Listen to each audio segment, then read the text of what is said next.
Hello friends, study revolution YouTube channel पर आप सभी का स्वागत है। अगर आप एक स्पोर्ट पर्सन हैं और हरियाणा गवर्नमेंट के किसी भी डिपार्टमेंट में स्पोर्ट कोटा के आधार पर group A B C D की जॉब के लिए अप्लाई करना चाहते हैं तो इस वीडियो को लास्ट तक देखें।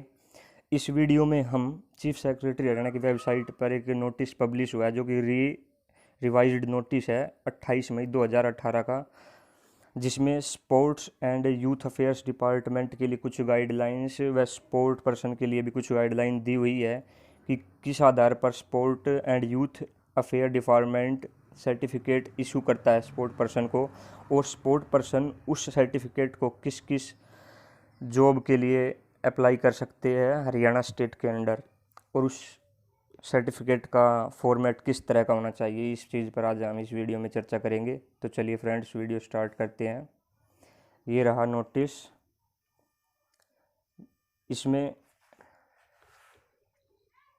स्पोर्ट ग्रेडेशन सर्टिफिकेट को 4 पार्ट में डिवाइड किया गया है। टाइप ग्रेड ए, बी, सी और डी में। ग्रुप डी के लिए, ओनली ग्रुप डी के लिए जो आपके पास ग्रुप डी, अगर आपके पास ग्रुप डी सर्टिफिकेट है तो आप केवल ग्रुप डी पोस्ट के लिए एलिजिबल हैं अप्लाई करने के लिए।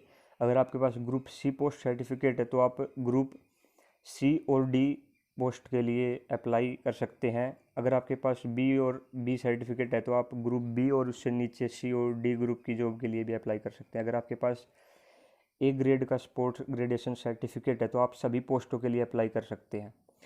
अब आपको ये स्पोर्ट सर्टिफिकेट किस तरह से मिलेंगे, इसके लिए भी कुछ एलिजिबिलिटी कंडीशन दी हुई है हरियाणा सरकार की ओर से।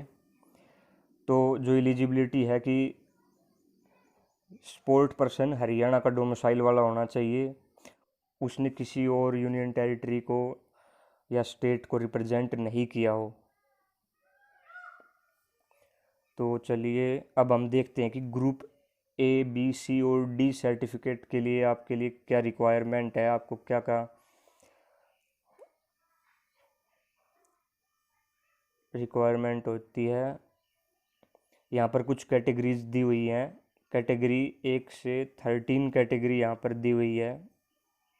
उनके सामने टूर्नामेंट का नाम और उसको ऑर्गेनाइज करने वाली अथॉरिटी का नाम दिया हुआ है। तो अगर आप ग्रुप डी का सर्टिफिकेट के एलिजिबल कब होंगे, कब आपको group C, group B, group A का सर्टिफिकेट के आप एलिजिबल होंगे, तो देखिए, अगर आप कैटेगरी 13 या इससे अबव कैटेगरी में से किसी भी कैटेगरी में पार्टिसिपेट करते हैं या मेडल जीतते हैं तो आप ग्रुप डी ग्रेड सर्टिफिकेट के लिए एलिजिबल हैं। यदि आप ग्रुप सी की बात करें, ग्रुप सी ग्रेड सर्टिफिकेट के लिए, तो आपको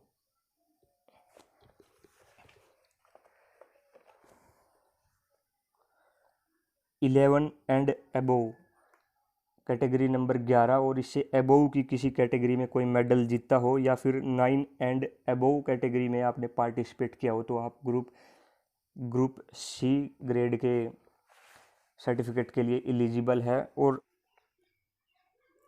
अगर आपने ग्रुप बी के लिए एलिजिबल कब होंगे, जब आपने कैटेगरी 9 और उससे अबोव कैटेगरी में कोई मेडल जीता हो, या फिर 7 एंड अबोव कैटेगरी में पार्टिसिपेट किया हो। और आप ग्रुप ए सर्टिफिकेट के लिए एलिजिबल कब होंगे, जब आपने 7 एंड अबोव कैटेगरी में 1 से 7 तक की किसी भी कैटेगरी में आपने कोई मेडल जीता हो, गोल्ड, सिल्वर, ब्रोंज, या फिर फर्स्ट और सेकंड कैटेगरी में आपने पार्टिसिपेट किया हो।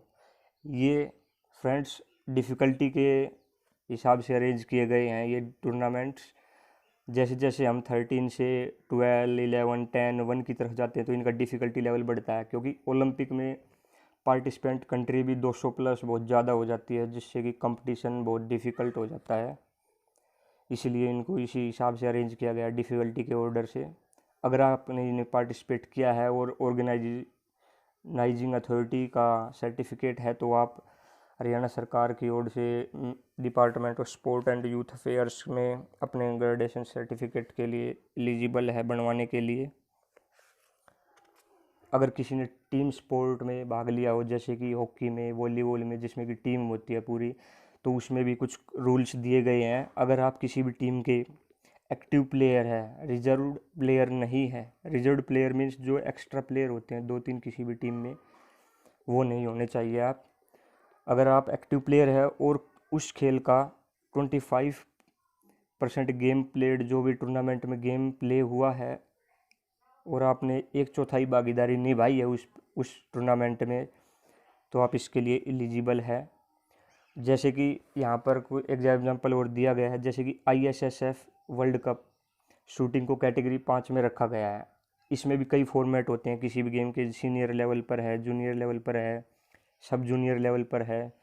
तो जैसे कि आप सीनियर लेवल पर खेलते हैं, जैसे कि ISSF शूटिंग सीनियर लेवल पर 5 कैटेगरी में है, और अगर आपने जूनियर वर्ल्ड कप खेला है तो आपको एक बिलो कैटेगरी प्रोवाइड की जाएगी, आप कैटेगरी 6 में काउंट होंगे।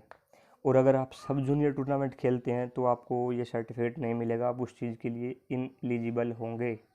जूनियर या सीनियर में होना आपको बहुत ज़रूरी है। और फ्रेंड्स देख लेते हैं एक बार कि हरियाणा में HSSC HPSC में आपको ESP बेसिस पर कोटा के आधार पर अगर अप्लाई करना है तो आपके पास सर्टिफिकेट का फॉर्मेट क्या होना चाहिए। यहाँ पर ये सर्टिफिकेट का फॉर्मेट दिया हुआ है, देख सकते हैं आप। Sport gradation certificate, name of sport person, Aadhaar number, mobile number, name and district, domicile of जिस स्टेट से आप बिलोंग करते हैं, आपने किस गेम को खेला है और किस ऑर्गेनाइजेशन के लिए खेला है, नेम ऑफ स्पोर्ट्स डिसिप्लिन, कौन सा खेल है, बेस्ट स्पोर्ट्स अचीवमेंट, आपने जो भी बेस्ट अचीवमेंट लिया है अपने स्पोर्ट्स करियर में वो यहाँ पर लिखा जाएगा। मान लो आपने कैटेगरी 7 में भी खेला है और 2 में भी खेला है, तो आपका जो हाईएस्ट अचीवमेंट है कैटेगरी 2 वाला, आपने एशियन गेम्स खेले हैं तो आपका 2 हाईएस्ट अचीवमेंट यहाँ पर लिखा जाएगा नेम ऑफ टूर्नामेंट में। उसी के आधार पर आपको सर्टिफिकेट का ग्रेड प्रोवाइड किया जाएगा। यहाँ पर ग्रांटेड ग्रेड स्पोर्ट्स सर्टिफिकेट, यहाँ पर ABCD आपको 4 जो टाइप बताए गए हैं ग्रुप सर्टिफिकेट के वो लिखे जाएंगे। अगर आप यहाँ पर ग्रुप A या B के लिए सर्टिफिकेट बनवाते हैं तो आपके लिए मैंडेटरी है कि वहाँ पर district sports and youth officer, आपके जिस डिस्ट्रिक्ट से आप बिलोंग करते हैं उसके ऑफिसर के और डायरेक्टर के सिग्नेचर होना मैंडेटरी। अगर दोनों के जॉइंटली सिग्नेचर नहीं है तो वो सर्टिफिकेट इनवैलिड माना जाएगा ग्रुप ग्रेड A और B स्पोर्ट्स सर्टिफिकेट के लिए। अगर आप ग्रुप C और D सर्टिफिकेट है आपके पास तो उस पर सिर्फ डिस्ट्रिक्ट स्पोर्ट ऑफिसर के सिग्नेचर वैलिड रहेंगे, अगर डायरेक्टर के सिग्नेचर नहीं भी है तो भी चल जाएगा। अब हम बात करते हैं कि HSSC HPSC किस आधार पर इन स्पोर्ट्स कैंडिडेट को जो प्रोवाइड करते हैं। मान लो HSSC क्लर्क में इस बार 40 वैकेंसी है ESP कैंडिडेट के लिए और 90 कैंडिडेट का डॉक्यूमेंट वेरिफिकेशन हुआ है। अब सिलेक्ट तो 40 होने हैं, उनको किस बेसिस पर सिलेक्ट किया जाएगा। सबसे पहले तो जिस भी कैंडिडेट के मार्क्स ज़्यादा हैं उसको प्रीफरेंस दी जाएगी मेरिट बेस पर। फिर अगर 2 कैंडिडेट के मार्क्स इक्वल है तो किसको प्रायोरिटी दी जाएगी, जिसके पास भी ज़्यादा ग्रेड का सर्टिफिकेट होगा। जैसे कि अगर एक कैंडिडेट के पास A ग्रेड सर्टिफिकेट है और दूसरे के पास B ग्रेड सर्टिफिकेट है तो जिसके पास A ग्रेड सर्टिफिकेट है उसको प्रायोरिटी दी जाएगी, B वाले को उसके बाद में रखा जाएगा। तो यही क्राइटेरिया होता है फ्रेंड्स सिलेक्शन के लिए। आई होप आप सभी को ये वीडियो अच्छी लगी होगी और स्पोर्ट्स कोटा से रिलेटेड जो भी डाउट ESP कैटेगरी से लेकर कोटा से लेकर आपको जो भी डाउट थे वो क्लियर हुए होंगे। इसी तरह की इम्पोर्टेंट इन्फॉर्मेशन, नोटिस और जॉब अपडेट से जुड़े रहने के लिए इस चैनल को सब्सक्राइब करें। Thank you.